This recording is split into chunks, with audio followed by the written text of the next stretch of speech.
Hello, this is Amber Smith, a blogger at 200fingersandtoes.com and the creator of the Indue Season course and podcast. There, I help homeschool families find the tools and resources to have their most successful homeschool year yet. Now, today's session, we are going to be talking about overcoming a difficult school year and creating a plan for success so that you don't continue in the same patterns that you've established that are causing maybe frustration and even creating the sense that you want to either put the kids back in school or that you can't work from home. You can achieve your goals if you create some steps to help your family work with you together. Now, how do I know? Well, we're an entrepreneurial family. We've been in the restaurant business for 25 years. We own two small trucking routes and have always been applying ourselves to grow in our business life and entrepreneurial skills through our entire time that we've been married. And we've been homeschooling the whole time. Now, has that always been easy? No, it has always been a challenge. And I will say that we have been in continuous flux all of that time. But we've learned to do a few things that have helped us be successful and help us come back from really difficult circumstances.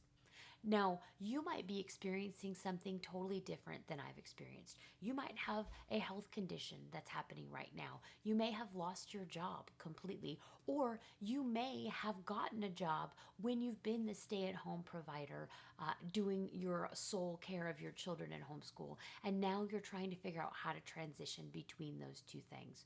No matter what the circumstance is that's causing this difficult season, I want to encourage you that there are a few key changes that we have made to help us transition back to a place where we can take control of our school day and we can move towards success again.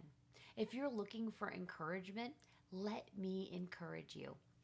I share from my own story. 3 years ago, I started driving a truck for our family so that we could buy a small business. That meant that I was away from home for the first time in 20 years.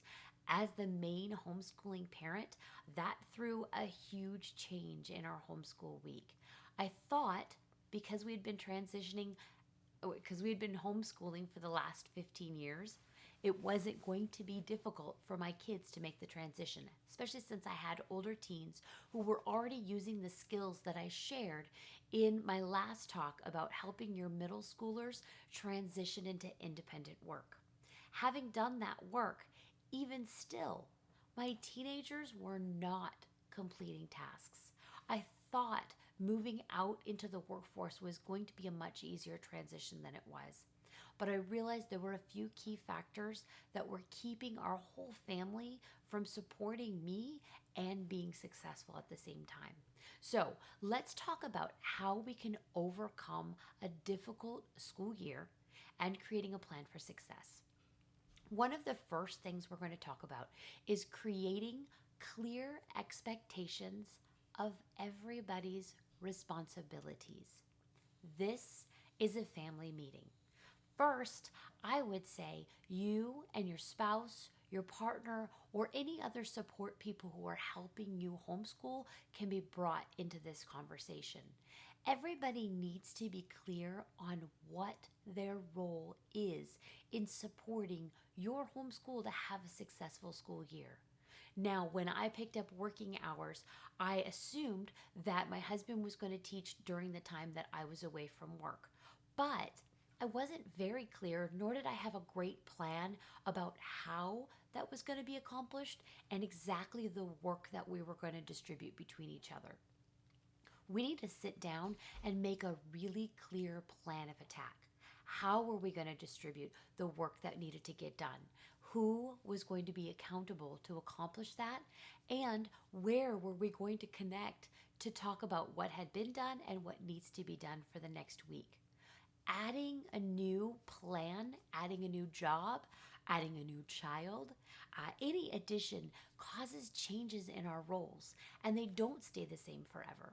And so it's important that you sit down with the people who support you and talk about what your expectations are from one another and your needs and how you can support one another better. Now, that leads me to the second thing, which is delegation of tasks. When I was the sole homeschooling parent, I knew what my roles were and my responsibilities. But as I was moving away from home 2 days a week, I had to sit down and make a list of the tasks that I would be delegating to others for the time that I was gone. Now, perhaps you have older children and you're delegating some of that responsibility to them. Make an assessment of the things that you do in your homeschool life, the things that maybe aren't getting done or taken care of, or the things you assumed somebody else was going to take care of, and you've noticed that they are not being done, maybe in the way that you thought, or maybe they are and you haven't discussed that. So, this is an important thing to sit down and talk about what tasks need to be done, and then who is going to take care of those, and if you can delegate those. There are many creative ways that you can delegate the tasks that you have in your homeschool day. Now, you could partner with another parent and trade on your working days.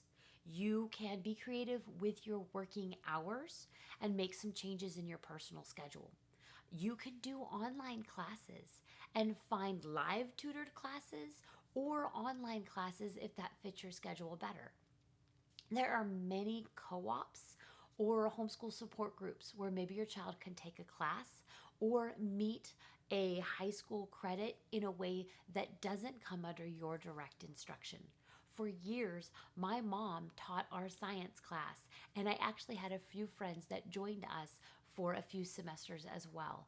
It was a great way to take the weight of science off of a few families and have one person teach once a week. So if you get creative, you can solve a lot of the issues that you're having with tasks that maybe need to be covered in a more creative way. But if you don't know what those tasks are, then you're going to not be able to distribute those to other people. So the important thing is identifying what things are not getting done or what things are causing you stress and anxiety because you're maybe afraid it's happening in a different way or not being followed up on. So it's important to sit down and be really clear about those tasks. These are the things that are going to help you make a plan for success when you come back to your school year. Now, another way we're going to do that is we're going to reorient ourselves towards our goals. This is important. When I sat down in the early years of homeschooling, I was actually using an online record keeping. It wasn't an app because it was just a floppy disk that you put in the computer, but it had a section where I had to write my goal for my homeschool. I gave it a little bit of thought and wrote out what I wanted to accomplish with our homeschool and our family. You know what? That piece of paper has held me for years. When I'm feeling discouraged, when I'm feeling frustrated, or when I just lose sight of why we're putting ourselves through this agony, because there are days where you might tell yourself, I could get a job and I could get paid, and instead I'm frustrating myself with people who don't like what I made for lunch. And these are the days you need to pull out your goal sheet and read exactly why you wanted to homeschool in the first place. There are deep reasons in each one of us of why you wanted to be a leader of your family, why you wanted to take the reins of your child's education, and why you wanted to strengthen the ties that you have with your children. Write these things down. When we're having a difficult school year, it's so important to step back and reorient ourselves around our original homeschooling goals. Now, it's okay if your vision changes over the years. It's okay if maybe what you intended in the first place looks different by the end, but you have some core values of why you were led to choose to homeschool, and I want you to be really clear about writing those down. Being intentional about your homeschooling goals is going to help reorient you during difficult times. So, how do I keep my joy during these difficult seasons? Well, one thing is I'm going to work really hard on communicating what I need. Now, for some of us, that is extremely difficult. It has taken years of training for me to be able to ask for help, to delegate tasks, and to let some things go that I feel I should do and take care of. But over the years, the value of my homeschool has become a more important thing to me than even my comfortability and my representation of having it all together or not needing help. Humility is a huge part of being a successful homeschool parent. Get really clear about what you need to help you get back on track for this school year. So, when we're having a difficult circumstance or when we're in a difficult time, another thing we can identify is who could help us. Do we need help with meal planning? Do we need help with cleaning? Do we need help with childcare? There are lots of creative ways that homeschooling families have solved their problems. For a period of time, meals were taking up so much of my planning and time every day. I had to get really creative, and I actually purchased a small meal planning program that had frozen meals and crock pot meals and just all things planned for me. And I actually assigned some of that to my teenagers so that they could do a few meals every night as well. So there are lots of ways that we can be creative about solving the things that are causing us to have a difficult school year. So these are the three things I want you to do right now for yourself to dig your way out of a difficult school year, to create a better plan, and to get some of those roadblocks out of your way. The first thing I want you to do is have a clear expectation of your responsibilities to serve your homeschool and your family. Write down all of the jobs that you're expected to do. Maybe they're jobs that you just feel you're expected to do. Write a list and get them on paper and look at that list and see if it's even humanly possible for you to accomplish them all. It's very possible that it's not. And looking at it at face value might convince you that you need to let some things go, that you need to make some drastic changes, or you need to delegate because you're overwhelmed and you need help. The second thing you're going to do is delegate tasks. If you have children who are older than 6, they can be doing many of the household tasks for you. The one best thing we've ever done is assign our children chores from an early age. Often people who find out that I have 10 kids ask me how much laundry I do. I don't do any laundry. First, all my kids do their own laundry. And second, my husband has banned me from doing laundry because I'm just not really good at it. But that's the beauty of having your children do chores and creating some opportunities for them to take part in the household tasks. You are not responsible for accomplishing all the things that need to be done in your home, especially if you're a stay-at-home, homemaking, homeschooling mother. You have so many jobs that you can delegate some of those tasks. Now, you can always look to outside sources too. So I encourage you to look at some of those and see, do I need to look at an outside source to help me with some tasks for this period of time? Previously, when I took on an extra job, we actually hired a friend who had a cleaning business, and she came and cleaned just 2 hours once every 2 weeks. And I tell you, it was an absolute godsend because it was so stressful to me to try to keep up on the deep cleaning things and projects that while I was working and it took all my extra hours away, I was able to know that that period of time was taken care of. And you know what? I didn't have to feel guilty because I was working. So I was bringing in extra income and I was actually blessing another homeschool mother at the same time. So just changing my orientation, instead of thinking I'm a failure because I wasn't taking care of my household tasks, Instead, I saw an opportunity to help somebody else be efficient on their own and take care of their family in the way that they saw fit by doing their own cleaning business, and also helping me be able to have a job and work outside of the home because they were taking some of the tasks off of my plate as well. So I encourage you to look at your plate and see if maybe there's some things you can divide up and even share. Also, reorienting yourself towards your goal. I encourage you right now, take some time after you listen to this session, and I want you to write down the things that drew you to homeschooling in the first place. They are hard to remember when you're in the middle of a difficult season, especially when you have young babies, or if you're experiencing a difficulty with a teen and you're in the period of time where maybe you guys are butting heads and need to work really hard on your relationship.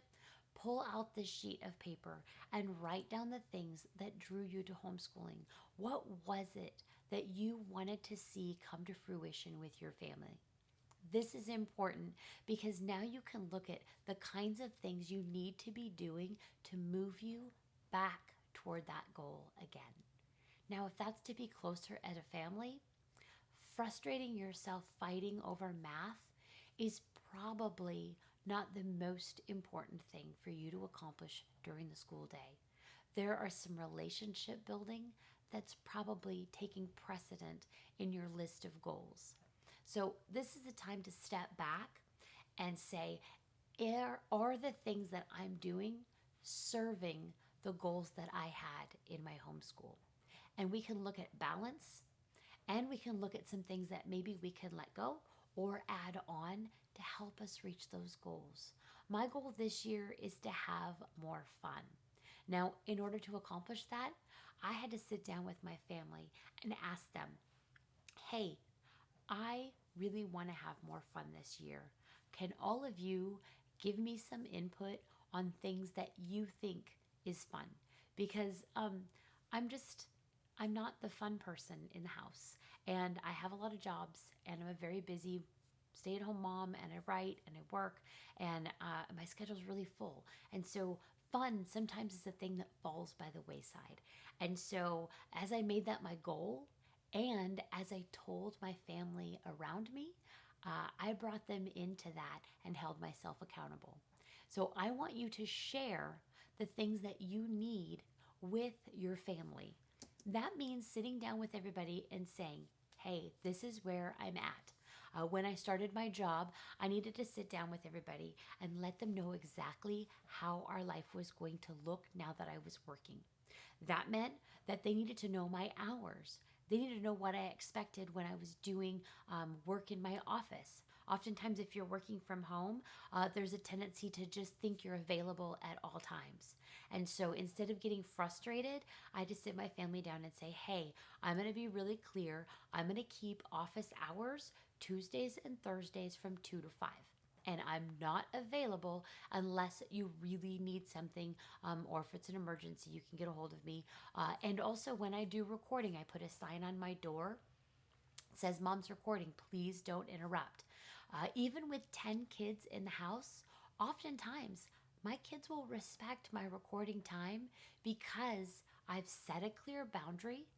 I've delegated outside tasks to other people who can answer questions for me. And then I've stood firm on it.